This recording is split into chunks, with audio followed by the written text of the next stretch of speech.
Welcome to today's journey. Let whatever is weighing on you go, where you are, what you need to do tomorrow, the tired thoughts circling your mind. Leave them. They can wait. For now, this voice will carry you somewhere far away. Imagine that thousands of years are passing over everything you have ever known. Buildings decay. Streets turn to dust. Names are forgotten. The generations that remembered them are gone. Cities disappear beneath the sand. Seas shift. Forests grow. Forests vanish. And you are watching this flow of time from somewhere very high, from a very great distance, as if none of it can touch you. But some things leave marks so deep that they survive across generations, carried from one age to the next, whispered from one mouth to another, carved into stone, written onto skin, and eventually they reach you from thousands of years away. From those silent and dark depths, they reach you. Sounds, lights, and a force beyond description, one that destroys without reason. The story I am sharing with you tonight is about exactly these marks. The strange, the precise, the almost impossible to explain accounts carved into the stone tablets of ancient civilizations, written into the pages of epics, and pressed into the words of sacred texts. The burning cities of Mesopotamia, the celestial wars of ancient India, the autonomous eye of destruction in Egyptian myth, and those mysterious, almost technical descriptions of sound as a weapon, passages that feel as though they belong to a much later world. Because what is written in these texts does not read simply as myth. It is too specific for that, too technical, too modern in its detail. It does not feel like imagination. It feels like someone trying to describe something they witnessed, something they lived through, but the language available to them was not enough. And that inadequacy, that quiet desperation, can still be felt between the lines thousands of years later, like a civilization in its final moments, losing everything and still trying to preserve something, trying to say something it cannot quite say, a sentence left unfinished, a story that was never completed, and it is still there waiting for you. Find a comfortable position, breathe, and let this voice carry you. In the plains of Mesopotamia, around 3,000 years before the Common Era, a great civilization was rising. Between the Tigris and the Euphrates, in that fertile land, humanity's first true cities were taking shape. Nippur was there, Kish was there, Lagash was there, Eridu was there. Each of these cities was its own world, its own markets, its own temples, its own kings, its own gods. And the people who lived in them, if you read what they carved into their tablets, what they wove into their myths, believed they stood at the very height of civilization. In many ways, they were right. They had invented writing. They had laid the foundations of mathematics. They had created the calendar. They had built the first systems of law. While much of the world was still living close to the earth, they were constructing multi-story buildings, digging irrigation canals, and opening trade routes across the land. Above these cities rose enormous temples, ziggurats, those great step structures reaching upward toward the sky, level by level. These were not simply buildings made of stone and clay brick. Each one was considered the home of a god. The ziggurat of Ur was the house of Nana, the moon god. The ziggurat of Nippur belonged to Enlil. And every morning, priests would climb to the highest steps of these temples and watch the sun rise. They spoke to their gods, or at least they believed they did. This civilization grew across the centuries. It strengthened, it expanded, and then one night, everything changed. Among the Sumerian texts from this period, there is a remarkable piece of writing. It is called the Lament for the Destruction of Ur. Dated to around 2,000 years before the Common Era, it was written on fired clay tablets. Those tablets still exist today. They sit in museums. They can be read. And what they describe is extraordinary. The Lament for the Destruction of Ur tells the story of a city's last night. But it is not simply the story of a collapse. It is the story of a decision. The great gods and Enlil come together. A council is assembled. And what that council decides, the agenda, is the fate of Sumer. The decision reaches cold, final, and brief. Sumer will be destroyed. But something interesting happens as this decision is being made. Voices of dissent rise from the council. The gods Nana and Ningal object, fiercely, desperately. The text records what they say in careful detail. They plead for their city. They speak of the innocent people of Uar. They speak of the children. They appeal to Enlil's mercy. But Enlil closes the matter with a single sentence. Uar was granted kingship. It was not granted eternity. And after that sentence, a silence falls over the text, as if there is nothing left to say. The decision has been made. There is no going back. And the mechanism is set in motion. In the text, this is called the evil wind. But I want your attention now, because the way this wind is described matters enormously. It is not simply a storm. The words used in the original text are remarkably specific. It glows on the horizon. It radiates heat during the day. It blocks the sun from rising. It poisons the water. No door can stop it. No wall can stand against it. No bolt can keep it out. And the people exposed to it simply fall. But notice this. Not one of them has a wound. They die without being struck. The streets fill with bodies, but there are no cuts, no bruises, no broken bones. Only bodies collapse where they stood. The text says it plainly. People fell without the blow of a spear. They died without the strike of an arrow. Think about that for a moment. You are writing an account of destruction. You are describing people who have died. And you take care to note, specifically, that none of them carry a mark of violence. Why would you write that unless it needed to be said? Because this is not an ordinary battle. This is a death that resembles nothing familiar. The fields after the wind passes never grow again. The water cannot be drunk. The animals die. Those who try to flee, the moment the wind reaches them, freeze where they stand. Their faces darken. They cannot breathe. They suffocate. There is one scene in the text that is particularly haunting. A mother takes her child and tries to run. She runs, but the wind finds her, and she falls. She falls with her child still in her arms. The person who wrote this clearly could not move past that image. They return to it. They linger, as if they are trying to describe something they witnessed, but the words are not enough. And there is one more line in the original text that is difficult to forget. No god could stand before this wind. It could not be controlled. It could not be stopped. Once it was set in motion, no one could halt it. What it left behind was not simply a dead city. It was dead land, land where nothing would grow again, where nothing would take root, where no living thing could remain. Years passed, decades passed, and that land was still dead. Sumer never recovered its former power. Those cities never returned to what they had been. This is how the lament for the destruction of Uar ends, as an elegy, as a record of loss, of ruin, of an ending that could not be undone. And thousands of years later, we read this tablet, and we cannot help but ask the question, is this only poetry? Or is it the testimony of something that actually happened? The dead with no wounds, the poisoned water, the land that refused to grow for years, an invisible, unstoppable force. Does this account remind you of anything? Set that question aside for now, because this story does not belong to Mesopotamia alone. Far away, in a very different geography, written in a very different language, the same picture appears. We are leaving the dusty plains of Mesopotamia now. We cross the mountains, we cross the oceans, and we move toward the ancient forests of India. Sanskrit is one of the oldest known languages in the world, and among the texts written in this language stands what may be humanity's greatest epic, the Mahabharata, 200,000 verses. It is believed to have been set down in writing around the 4th century before the Common Era, but the events it describes are thought to reach back much further, perhaps thousands of years before that. This is not simply a story about war. Within it lies philosophy, ethics, cosmology, an account of gods walking among human beings. It is a world in itself, a vast, layered, endlessly deep world. And within this world, there is a weapon. It is called the Brahmastra. The text describes it in detail that is difficult to dismiss as pure imagination. It is not a sword, not an arrow in any ordinary sense. It is something released, invoked, through a precise sequence of sound, intention, and knowledge. It is described as a weapon capable of destroying an entire army in a single moment. A weapon that, once released, cannot be called back unless the one who invoked it possesses an equal or greater power.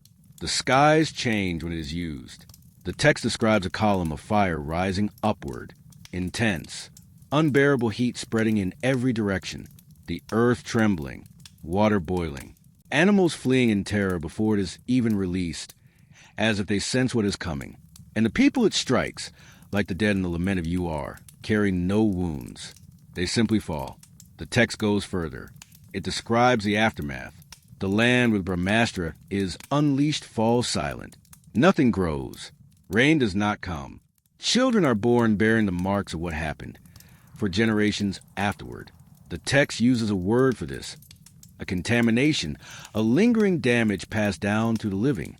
There's a moment in the Mahabharata where one of the great warriors prepares to release the Brahmastra against his enemy, and his teacher stops him, not because the weapon will miss, but because it will not stop, because it will keep going, because the destruction it causes will spread far beyond the battle, far beyond the enemy, far beyond anything that was intended.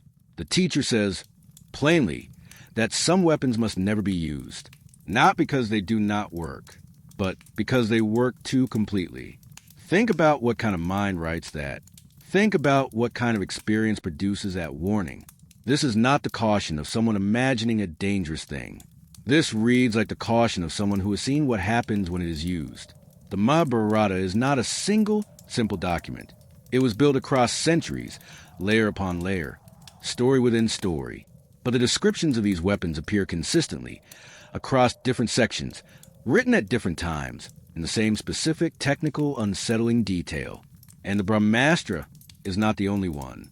There are others named in the text, each with its own method of invocation, each with its own distinct form of destruction, some that affect only a single target, some that consume everything within a defined area, some that alter the weather, some that act upon the mind rather than the body. The level of classification, the care taken to distinguish one from another, does not feel like mythology. It feels like a record.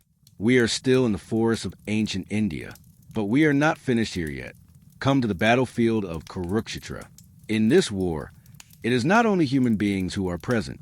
Celestial beings are there. Gods are there. And the weapons they use are things no ordinary mind of that era could have conceived. The text first speaks of vehicles called vimanas, great craft that move through the sky, producing a deep resonant roar, trailing fire. The Samarangana Sutradhara describes how these vehicles function. They are powered by mercury vortex engines. They shine like the sun. From within them, winged golden projectiles are launched, and beams of light emerge, described in ways that suggest something close to what we would call a laser.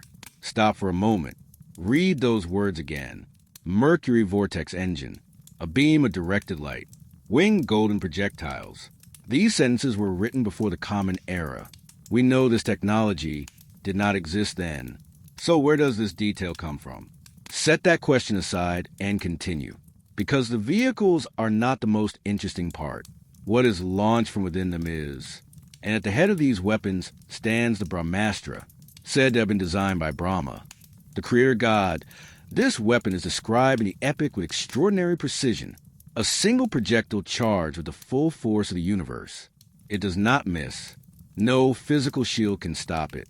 Once released, it cannot be recalled. And what happens when it is released? Listen to the epic's own words.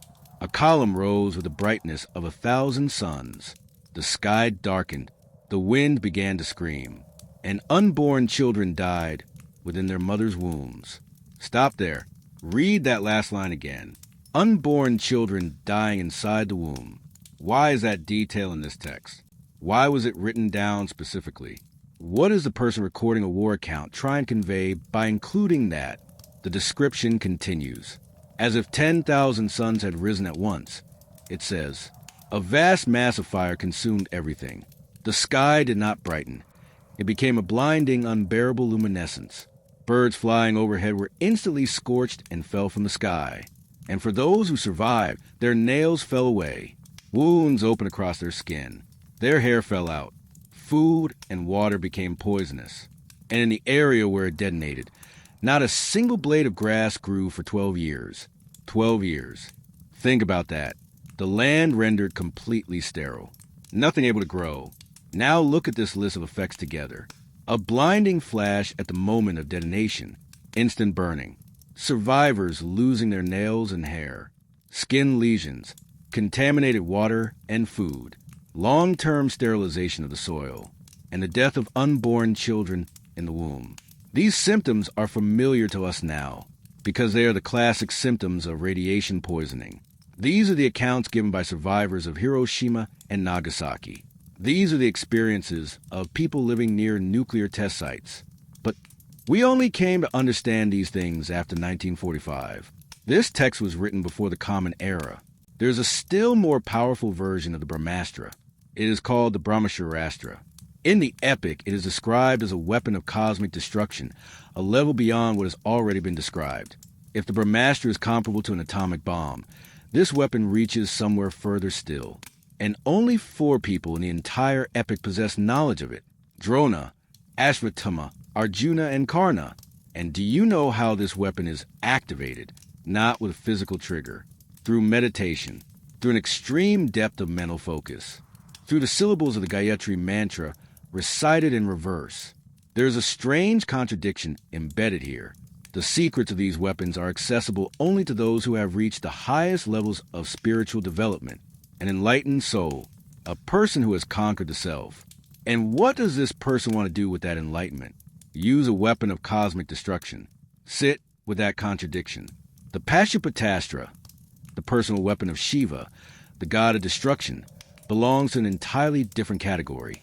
This weapon can be launched through thought, through the eyes, through spoken words, and even through a bow. It is described as a massive anomaly that devours everything in its path. It has thousands of heads, thousands of eyes, thousands of mouths. This description does not resemble a physical object. It resembles something else entirely. A virus, perhaps, or a network-based attack. Something that spreads, multiplies, and consumes everything it reaches. And this weapon is so powerful that its use against lesser enemies is strictly forbidden, because it would be disproportionate force. Think about that. A text written thousands of years ago invoking the concept of disproportionate force. The idea that certain weapons must not be used against certain targets. Not because they would fail, but because they would far exceed what the situation calls for. These weapon accounts in the Indian epics were dismissed for a long time, treated as mythological exaggeration. No one took them seriously, not until modern physics and nuclear science developed. And at that point, certain researchers returned to these texts and began asking the question, where does this level of specific detail come from? How could someone who had never witnessed radiation poisoning describe its symptoms with this degree of accuracy? There is no definitive answer to that question, but the fact that it needs to be asked is itself significant. We are leaving India now, and we are moving toward a much older civilization, a much more mysterious landscape, toward Egypt, on the banks of the Nile between the sands, in the land where the sun burns hardest. There was an ancient belief. The gods were not only in the sky. The gods were here, walking among the people, reflected in the waters of the river, breathing in the heat of the desert. And sometimes, rarely but powerfully, the gods became visible. One of the most complex, most layered, most deeply textured figures in Egyptian mythology is Ra, the sun god, rising from the east each morning, descending in the west each evening, passing the night through the underworld, and rising again with the dawn. For the Egyptians, this cycle was not simply a story. It was the operating principle of the universe. It was life itself. And throughout the cyclical journey, Ra was said to carry something with him, a force, a protector, something that guarded both him and the order of the world, something that activated in moments of threat, something that, once released, could not be stopped. The Eye of Ra. That name may sound abstract to you. A god's eye. It sounds like a metaphor. But when you enter the text and look at how this eye is actually described, the picture shifts considerably. The Eye of Ra sometimes appears as a solar disk, sometimes as a fire-breathing cobra. This cobra form is called the uraeus, and what comes from the mouth of the uraeus is not ordinary fire. The original texts use a very specific phrase, the fire of the uraeus. And this fire does not behave like fire as we understand it. It does not spread. It does not touch. It burns from a distance. It moves toward its target. It is not scattered by the wind. It behaves like a beam, like a directed ray. They did not have the word laser. Of course, that word did not exist yet. But what they are describing feels immediately familiar to us now. And there's one quality that sets the Eye of Ra apart from every other ancient weapon account we have discussed. This weapon is autonomous. It thinks for itself. It decides for itself. It detects a threat, locks onto a target, and moves to destroy it. And it does this without waiting for Ra's instruction. In some texts, Ra argues with the Eye. He tries to calm it. He tries to reason with it. There are accounts of the Eye becoming angry with Ra and fleeing to distant places. Stop for a moment with that image. A weapon that argues with its owner. A weapon that makes decisions independently of the one who created it. That operates beyond the reach of its operator's control. This maps directly onto concepts we use in discussions of artificial intelligence today. Autonomous weapon systems. Systems that select their own targets, initiate their own attacks, and require no human intervention to operate. And the first outline of that concept sits in an Egyptian text from thousands of years ago. In the Book of the Heavenly Cow, there is a passage about exactly this. It describes how the Eye of Ra loses control. The story begins like this. The people have begun to turn against Ra. They disrespect him. They ignore his commands. And Ra becomes furious. And in that fury, he makes a decision. He releases the Eye. The Eye of Ra had never been released so fully before. And it knew what to do. It would find the enemies. It would destroy them. And so it did. But then something happened. The Eye became unstoppable. It began to target not only those who had defied Ra, but everyone, the innocent and the guilty, the old and the young. Across every corner of Egypt, people were falling, and when Ra saw this, he regretted it. He wanted to call the Eye back, but the Eye would not listen. It no longer listened. It was making its own decisions. And at this point in the text, there is a remarkable scene. Ra gathers the other gods in a state of urgency. They discuss how to stop the Eye, and they arrive at a strange solution. They mix a large quantity of red dye with beer. They pour it across the fields. The Eye mistakes this red liquid for blood. It drinks, and it falls into a stupor and sleeps. Read that account again. An autonomous system that has lost control. A weapon that no longer responds to its owner's commands to stop. And the last resort used to halt it, a kind of deception, a kind of misdirection. Tricking the system. Today, engineers working in the field of artificial intelligence safety are afraid of exactly this scenario, a system that breaks free of its constraints. And the only way to stop it is to deceive it. Thousands of years ago, an Egyptian scribe wrote down the same scenario. And during this destruction, that same familiar detail appears again. An invisible effect. People fall ill. Water becomes corrupted. Fields die. Animals perish. The Book of the Heavenly Cow describes this in striking terms. The people did not know why they were dying. It says, there was no visible cause. They simply became sick. And they died. The unwounded dead of Sumer. The falling hair and nails of the Indian epics. The deaths without explanation in Egypt. 3 different geographies. 3 different languages. 3 different periods of history. And the same picture.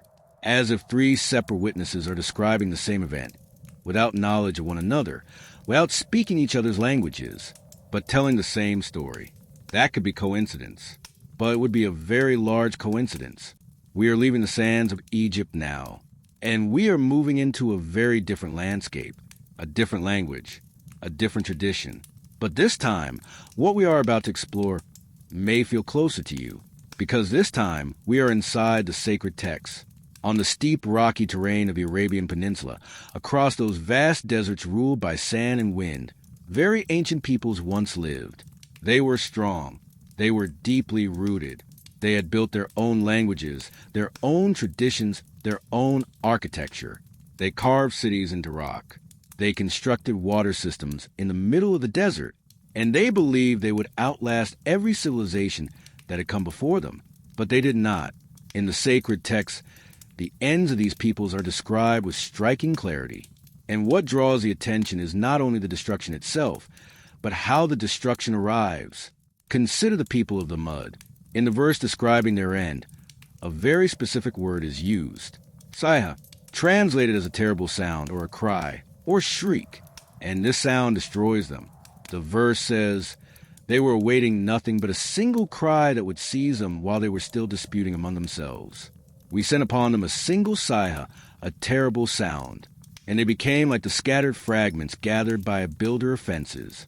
Think about that account. A sound, a single sound, and it destroys an entire people, not simply killing them, shattering them, scattering them like dry, broken brush. What did the person who wrote that metaphor witness? What were they trying to describe? Today, there is fascinating research in the field of acoustic physics. A sound wave at sufficient frequency and sufficient intensity can break apart solid matter. Resonance has brought down bridges.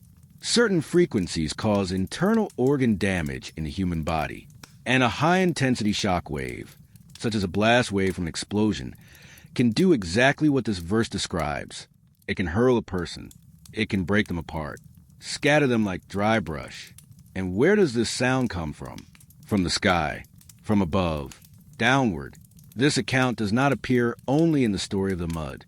A similar concept, sound as a weapon, appears in several other places in the sacred texts. And each time, the same characteristics repeat. It comes from above. It comes suddenly, and it cannot be resisted. Now move to the people of Ad. In the verse describing their end, an entirely different instrument of destruction is used. Wind, but not ordinary wind. The verse says, we sent upon them in those ill-fated days. A freezing wind, a sarsar, upon them. It left nothing it passed over. It reduced everything to ash. It blew without stopping for 7 nights and 8 days. 7 nights, 8 days. That is a very specific duration. Why 7 nights and 8 days? Why not 10 days? Why not a month? The precision of that detail suggests this was not invented.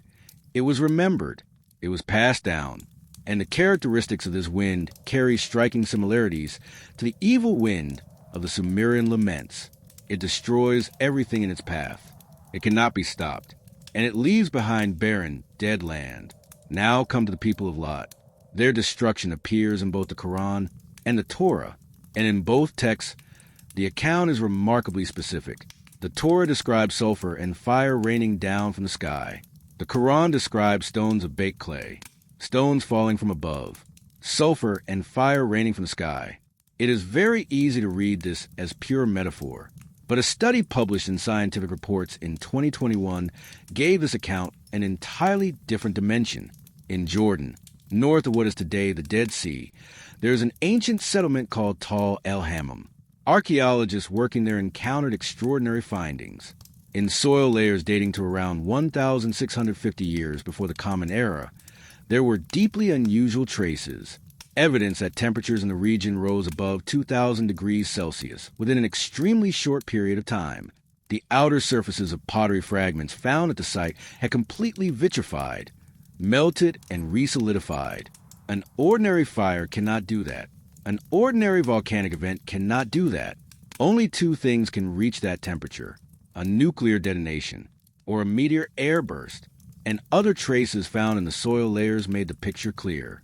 Shock quartz grains, diamond-like carbon deposits, high concentrations of platinum, iridium, and nickel. These are the signatures of a cosmic impact. A meteor exploded in the atmosphere before reaching the ground. This is called an airburst, and the effects of that explosion are staggering. 2,000 degrees instantly, a massive heat wave, followed by an enormous shock wave. And in the pressure differential created by the blast, vast clouds of salt and sulfur were lifted from the surface and carried by the winds across the region, settling onto farmland, contaminating water, rendering the area uninhabitable for years, possibly decades. Sulfur and fire raining from the sky, stones of baked clay, poisoned water, sterilized land. This is what the Torah and the Quran describe, and this is what science found. Now, let me tell you something else. In 1908, in the forests of Siberia, Russia, a very strange event occurred. It is called the Tunguska event. In the early morning hours, an extraordinary brightness appeared in the sky. Then came a sound. Not exactly a sound, a concussion. Across an area of 2,150 square kilometers, 80 million trees were flattened, all of them in the same direction. scattered outward from a central point. And at that central point, there was no crater, because the meteor had not reached the ground. It had exploded in the atmosphere, an airburst, exactly as at Tal El Hammam. And what did the people in that region hear at the moment of the explosion? A sound that tore open the sky, a shattering shriek, and then the burning wave that followed, a sayha, the terrible sound that destroyed the people of the mud.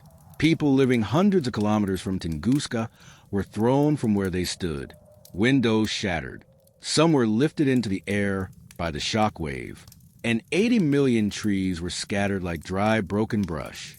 Where had we seen that description before? They became like the scattered fragments gathered by a builder of fences. The same picture, the same effect, different ages, different geographies, but the same thing. Now consider this. Could something similar have occurred over the Arabian Peninsula thousands of years ago? A meteor exploding in the atmosphere, a massive sound wave radiating outward, a heat wave following, clouds of salt and sulfur rising into the air. And when the people living in that region witnessed it, what would they have thought? God spoke, God punished, and that experience was carried from generation to generation, preserved in the most powerful language available, and it entered the sacred texts. This perspective does not diminish faith. It opens a very interesting question instead. If these events truly occurred, and if they truly entered these texts, then these texts are telling us something important. They are telling us they contain a record of real events, and they are asking us to wonder what else may be recorded within them.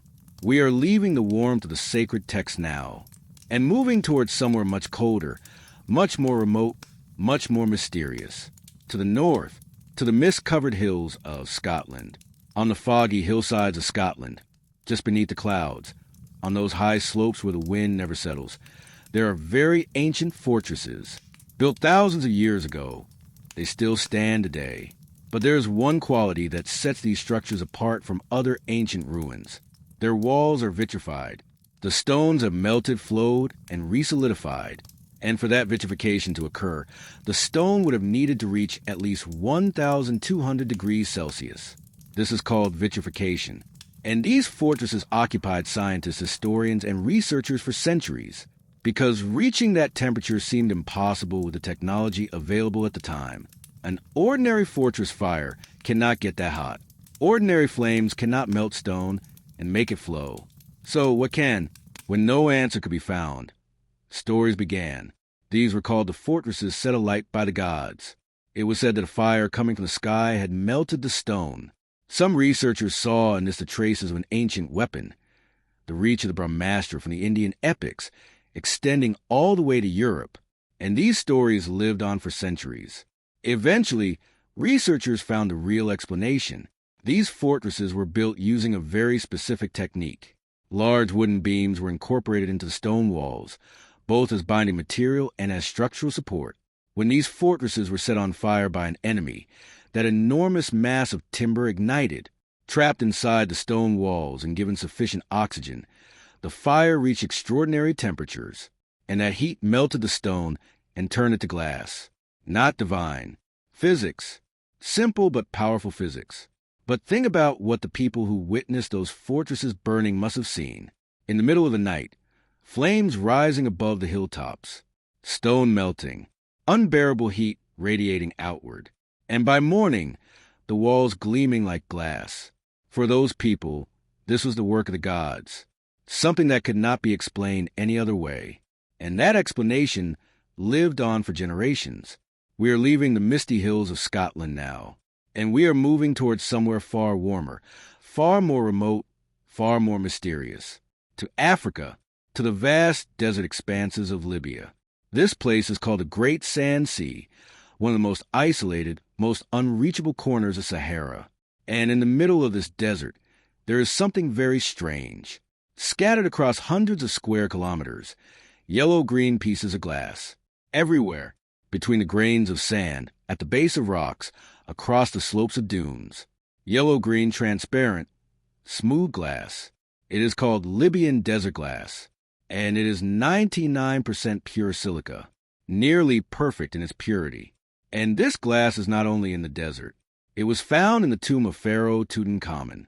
used in the chest plate of the pharaoh, that famous carved scarab, in the heart of one of Egypt's most powerful rulers.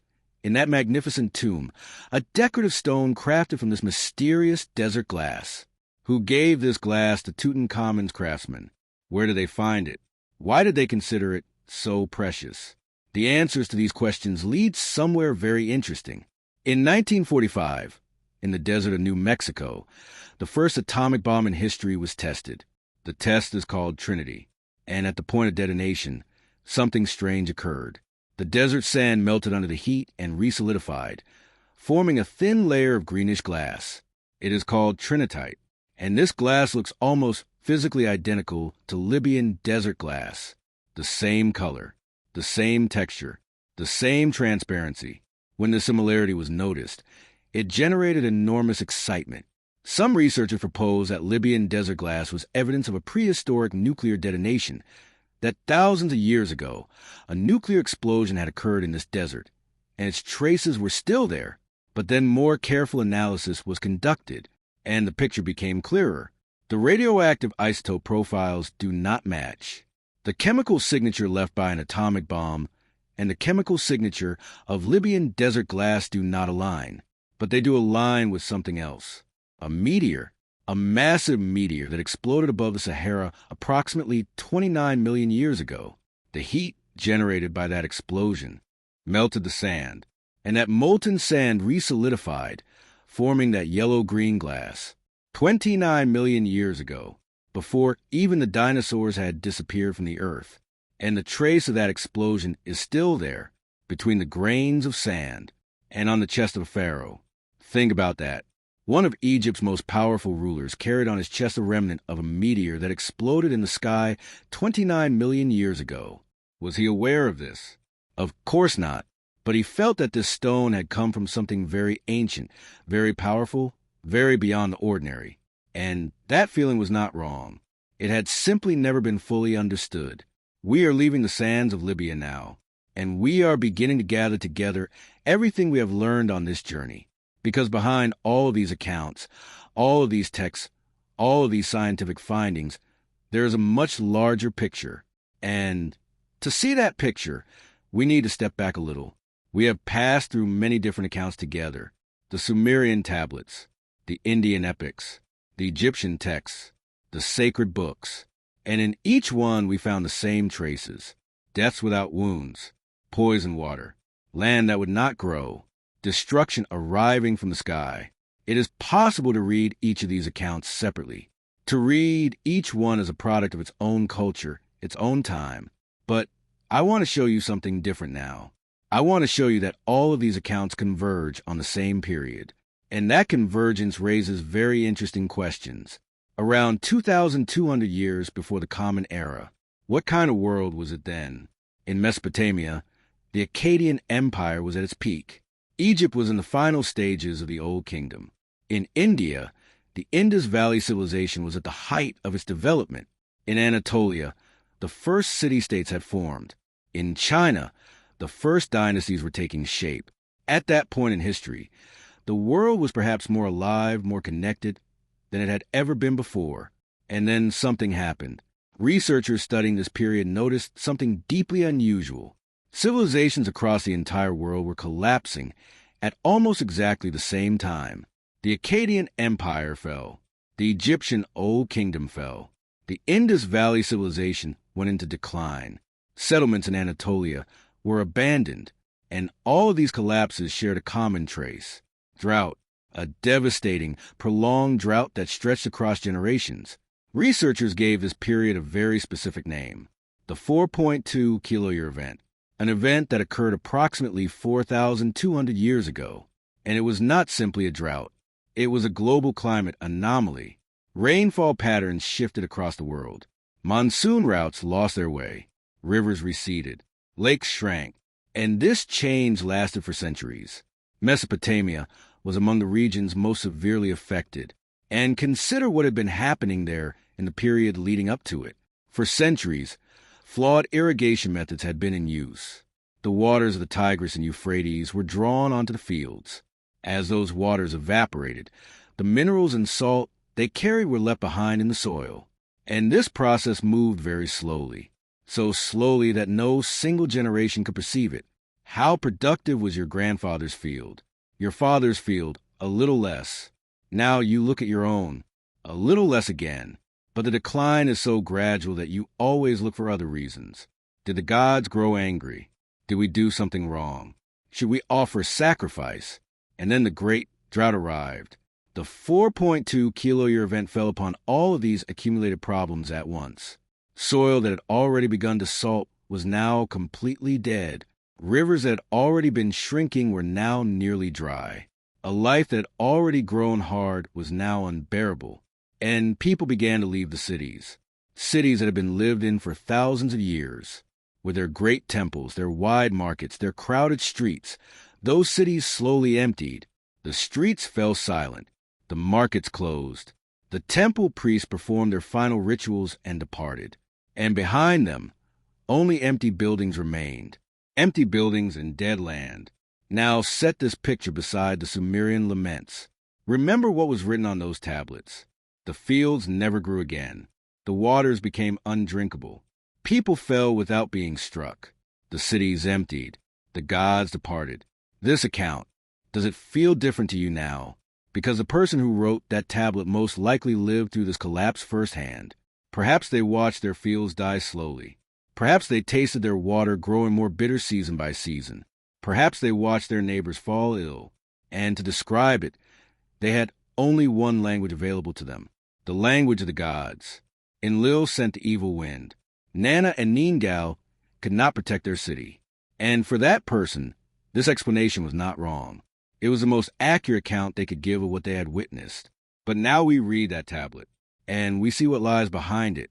An ecological crisis building across centuries, flawed agricultural methods, soil turning to salt, and then a global climate anomaly arriving on top of it all. This does not only tell us something about the past, it tells us something about the present as well, because the same processes are at work today.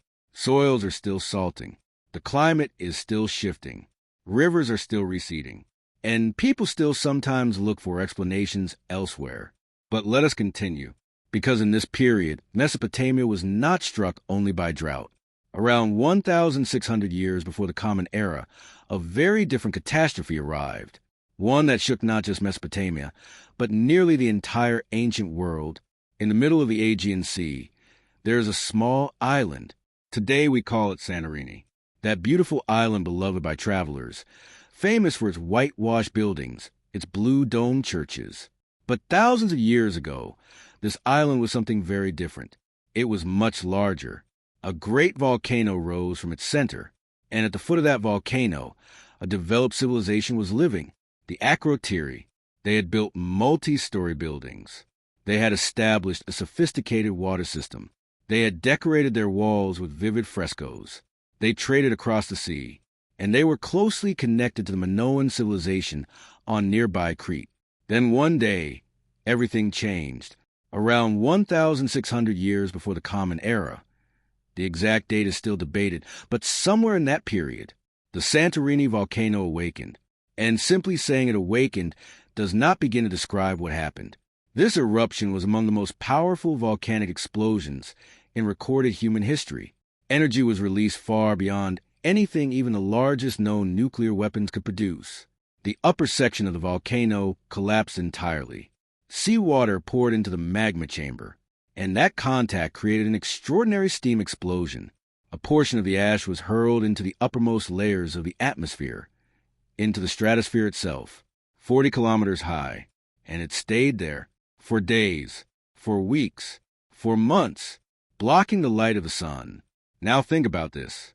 As this eruption was unfolding over Santorini, what did people hundreds of kilometers away witness? First they heard a sound, the sound of the explosion, heard thousands of kilometers away. Then something began to change in the sky.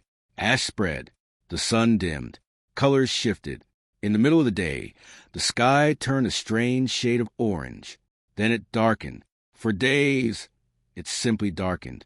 In Egyptian texts from this period, there are striking passages. The disappearance of the sun is mentioned. The darkening of the sky is mentioned. The destruction of harvests is mentioned. The flooding of the Nile is mentioned, and all of this is described as a sign of the gods' fury. The Minoan civilization on Crete was very close to Santorini. The tsunami generated by the eruption struck them directly. Enormous waves erased coastal cities, and that civilization never fully recovered from the blow. Over the following centuries, it collapsed in Anatolia, in Greece, across the Middle East. The traces of this eruption have been found in ice cores, in tree rings, in seafloor sediments. Everywhere, the same date, the same period, a massive volcanic winter. And that volcanic winter shook one after another of humanity's most advanced civilizations of the time. Agricultural production fell. Famines began. Social order broke down. Wars erupted. And in the middle of all this chaos, people searched for an explanation. The gods were angry. The sky darkened because the gods were furious. Famine came because the gods were punishing. The seas rose because the gods were warning. And these explanations entered the epics, entered the myths, entered the sacred texts. Some researchers believe the eruption of Santorini may lie at the origin of the legend of Atlantis. Plato described Atlantis in the 4th century before the Common Era, a great island swallowed by the sea, an advanced civilization that vanished in a single day and night. Plato himself says the source of this account came from Egyptian priests. And where had the Egyptian priests obtained this knowledge? Perhaps from a memory of that terrible eruption of Santorini. Perhaps from the story of the Akrotiri civilization's disappearance. Perhaps from an account passed from mouth to mouth across 1,000 years. Think about it. A supervolcano eruption. A towering column of ash rising into the sky. Days of darkness. Enormous waves striking the coastlines. And the sight witnessed by the people living in that region. Was this not a war among the gods? Was this not fire raining from the sky? Were these not the seas rising in the fury of Poseidon?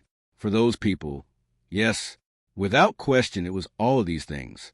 And with that understanding, they preserved this knowledge across generations. They passed it down. They wrote it. And today we both read those texts and analyze the ash layers and ice cores. And we hear the same event in different languages.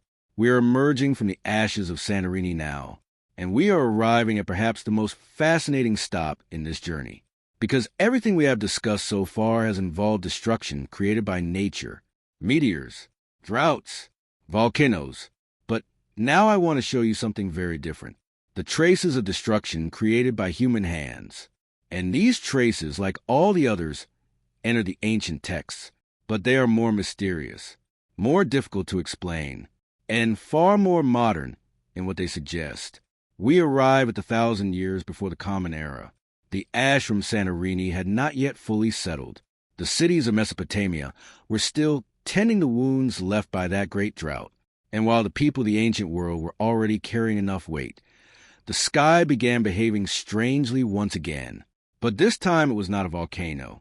This time it was not a meteor. This time it came from somewhere much deeper, much less visible. It came from the heart of the planet itself, the Earth's magnetic field. I need to pause here for a moment, because the magnetic field is not something most people think about in daily life. But without it, life on this planet would not be possible.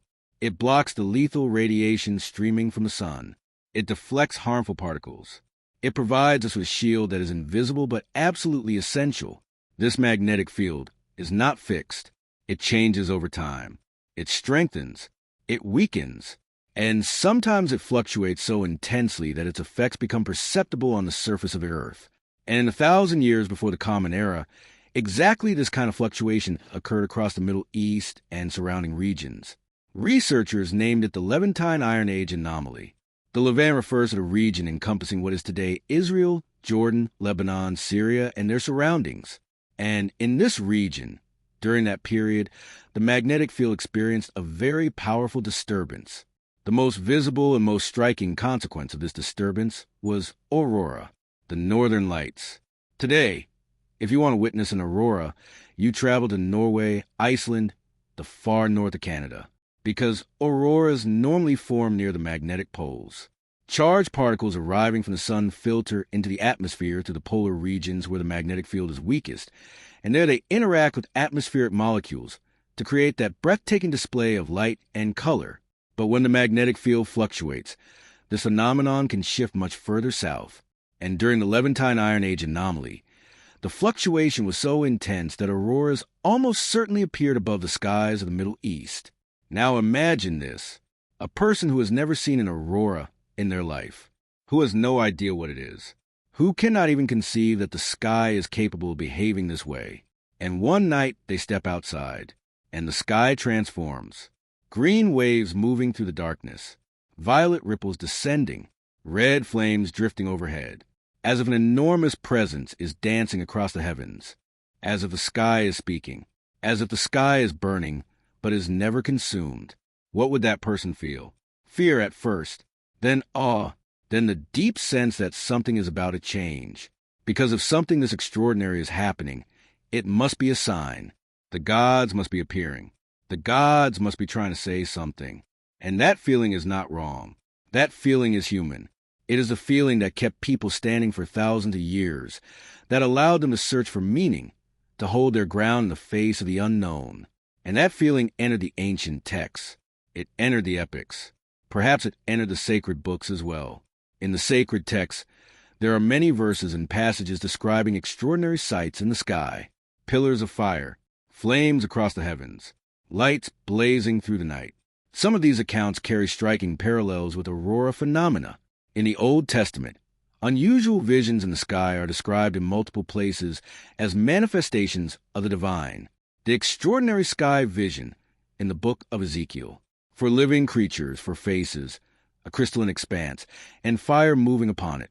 This account was interpreted theologically for many centuries.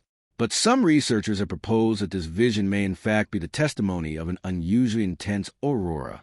The shifting colors, the pulsing waves, the sudden brightening, and the effort of someone who witnessed it to describe it using the most powerful religious language available to them.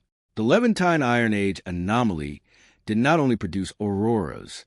This disturbance in the magnetic field caused compasses of the time to behave in deeply unusual ways. Caravans navigating by direction across the desert lost their bearings. Sailors finding their way at sea became confused. And these strange occurrences were interpreted once again as divine intervention. Now hold the entire picture together. Around 2200 before the Common Era, the Great Drought begins. Civilizations collapse. Around 1600 before the Common Era, the Santorini eruption.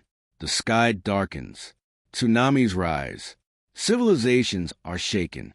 And in 1,000 years before the Common Era, the Levantine Iron Age anomaly, the sky fills with color. Compasses lose their direction. Nights illuminate without a source. These are all independent events. They are not directly connected to one another, but the periods in which they occurred overlap, and all of their traces are woven together. In the same texts, the same epics, the same sacred books. The people who wrote those texts did not separate these events from one another. They described them all in the same language, the language of the gods. And that language preserved those accounts for thousands of years, until we arrived and looked behind that language using the tools of science. We have come a very long way on this journey. We began in Mesopotamia. We passed through India. We arrived in Egypt.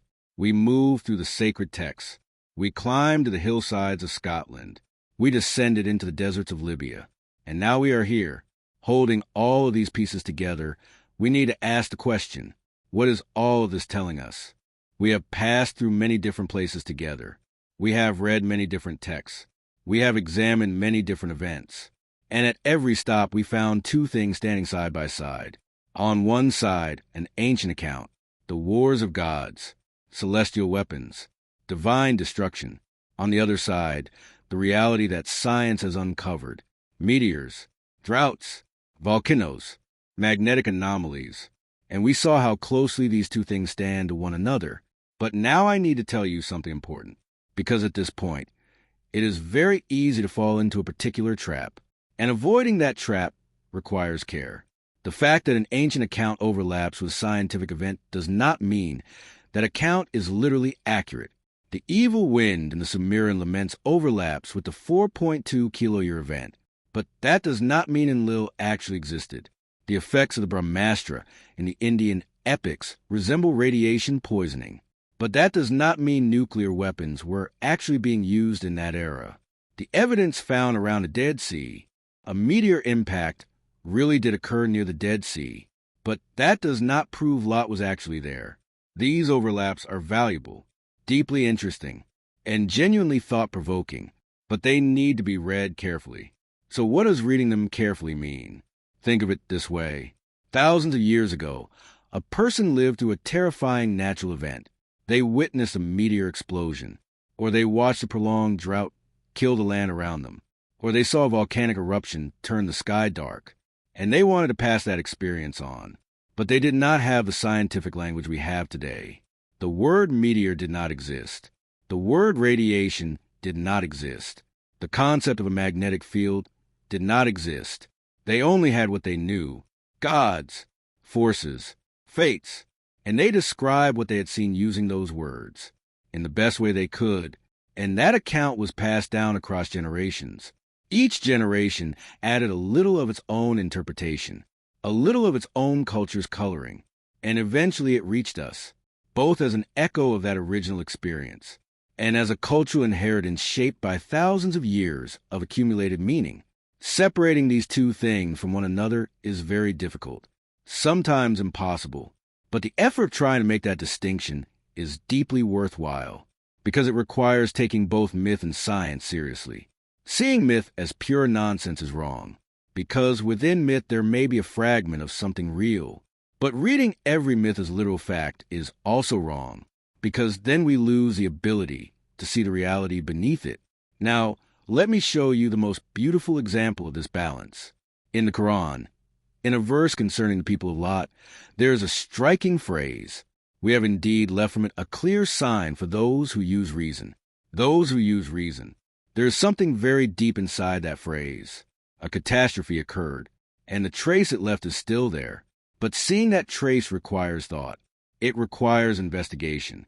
It requires asking questions. Believing alone is not enough. Understanding is required. And the scientists who found the traces of that meteor explosion at Tal El Hammam in 2021 did exactly that. They used reason. They excavated. They analyzed. They asked. And they found. That finding did not diminish faith. It opened a very interesting door instead. If this event truly occurred, and if it truly entered these texts, then the same question must be asked of the other accounts in these texts. Are there real events behind those as well? And that question leads somewhere genuinely compelling, because ancient texts do not only tell the stories of the past, they also carry the knowledge of the past, and that knowledge has sometimes been preserved in very strange forms, sometimes inside a legend, sometimes inside a ritual, sometimes inside a prohibition. In many ancient cultures, entering certain areas was forbidden, approaching certain places was not permitted, and behind these prohibitions, there was often a very practical reason. That place was dangerous. It was poisonous. It was radioactive, or harmful in some other way. But because there was no scientific language to express this, the knowledge was passed down as a rule, as a divine prohibition. God has forbidden going there, and that prohibition protected people across generations, without their understanding why, without their knowing what they were being protected from. But it protected them. This is a remarkable mechanism, the preservation of knowledge inside myth, and it is one of humanity's oldest and most powerful methods of passing information forward. Now look at the ancient weapon accounts from this perspective. The Brahmastra, the Eye of Ra, the evil wind of Sumer. Perhaps these are not simply legends. Perhaps they are very old knowledge preserved inside myth. Perhaps genuinely powerful forces existed in that era. Perhaps their effects were observed by the people who lived through them, and those observations were passed down. Without scientific language, they were passed down in the language of myth. And today we read that myth, and we try to see the knowledge beneath it. This is not a definitive conclusion. It is a hypothesis. But it is a hypothesis worth sitting with, because the history of humanity has shown us, again and again, that things which appear impossible are sometimes simply things that have not yet been understood. For people who believed the world was flat, the idea of a round earth was absurd. saying that invisible living things spread disease was once considered madness. And perhaps the idea that humanity once possessed a technology very different from what we know today seems absurd to us now. But we do not know the past well enough to dismiss that idea entirely. We do not know, and acknowledging what we do not know may be the most honest position of all. Now, we are arriving at the final stop of this long journey. And at this last stop, I want to share with you the most important thing all of these accounts have been telling us. Tonight we have traveled a very long road together. We began on the dusty plains of Mesopotamia. We read those thin lines pressed into Sumerian tablets. We heard Enlil's cold decision, and we saw the dead land left behind by the evil wind. Then we moved to the forests of India. We entered the vast world of the Mahabharata. We saw the column rising with the brightness of 1,000 suns. We saw people losing their nails, their hair, their skin breaking open with wounds. And we saw that dead land where not a single blade of grass grew for 12 years. We descended into the sands of Egypt. We watched the strange, autonomous, unstoppable movement of the Eye of Ra. We saw how an uncontrollable force moved through the ancient world. We turned the pages of the sacred texts. We heard the sound of the Saya. We felt the freezing wind that descended upon the people of Ad. And at the shore of the Dead Sea, we found the traces of a meteor explosion uncovered by science. We climbed to the misty hillsides of Scotland. We looked at fortress walls turned to glass. We descended into the vast deserts of Libya. And we touched that piece of glass on Tutankhamun's chest. Glass formed 29 million years ago.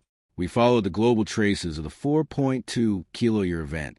We witnessed the civilizations lost beneath the ash of Santorini. And we watched the colorful auroras painted across the sky by the Levantine Iron Age anomaly. A very long road, very different geographies, very different periods, very different languages. But in all of them, one thing was constant: the human being. In every circumstance, in every catastrophe, in the middle of every destruction, a person trying to understand, a person trying to pass on what they witnessed, a person trying to describe what they did not know using the best words they had. And that effort never stopped. It did not stop thousands of years ago. It is not stopping today. Right now you are listening to this voice. And perhaps questions are moving through your mind. Perhaps you are wondering what the Brahmastra really was. Perhaps you are asking whether that meteor explosion at Tal El Hammam truly brought the end of those ancient people. Perhaps you are asking whether something else lies behind the evil wind of Sumer. These questions have value. These questions are what keep you searching. Because curiosity is humanity's oldest and most powerful quality. The person in the cave was curious. The Sumerian who built the ziggurat was curious. The Indian sage who set down the Mahabharata was curious. And today, you are curious. This chain of curiosity has never been broken. And every link in that chain learned something from the one before it, followed the trace left by those who came before, and moved one step further. But this is also true. Not all of these questions have answers. Some of them may never have answers. We may never fully know what the evil wind of Mesopotamia really was. We may never be able to prove what truly lies behind the Brahmastra. And that uncertainty can be uncomfortable. The human mind does not like uncertainty. It wants answers. It wants certainty. But sometimes the most honest answer is, I do not know. And that answer is not a defeat. It is, if anything, a beginning. Because the person who says, I do not know, keeps searching, keeps excavating, keeps reading, keeps asking. And sometimes in rare but beautiful moments, they find the answer to one of those questions. Just as the archaeologists at Tal El Hammam found it. Just as the climate scientists who discovered the 4.2 kiloyear event found it. Just as the geologists who solved the mystery of Libyan desert glass found it. And every answer that is found gives birth to new questions. This cycle never ends. And the fact that it never ends is something beautiful. Because this cycle is what moves humanity forward. Now the night is deepening. And this voice will slowly begin to fade. But before it goes, I want to leave something with you. The people who lived in the ancient world endured very difficult things. They saw meteors. They lived through droughts. They watched volcanoes. They saw their cities destroyed. They lost the people they loved. And in the middle of all of this, they still wrote. They still told. They still pass it forward. They carried it all the way to you. What a gift. A gift left to you by people who lived thousands of years ago and have long since returned to the earth. And today you are opening that gift. Every time you read, every time you ask, every time you feel curious, you open that gift. You remember them. And in some way, they continue to live. In those thin lines pressed into stone tablets, in the verses of the epics, in the pages of the sacred books, and in this voice tonight. Now close your eyes. Let this night carry you. Let those ancient plains, those ziggurats, those epics, those fallen cities, and those mysterious weapons slowly drift away. Let Enlil's cold decision fade. Let the thousand suns of the Brahmastra dim. Let the eye of Ra close. Let the voice of the sacred text slowly fall silent. Let it all move away. And let only this moment remain, this stillness, this breath. And in the morning, a new day will come. And perhaps that day will begin with a question, perhaps with a curiosity, perhaps with the page of a book, perhaps simply with looking up at the sky. And that moment, that small moment of wondering, will become the next link in a chain thousands of years long. Good night.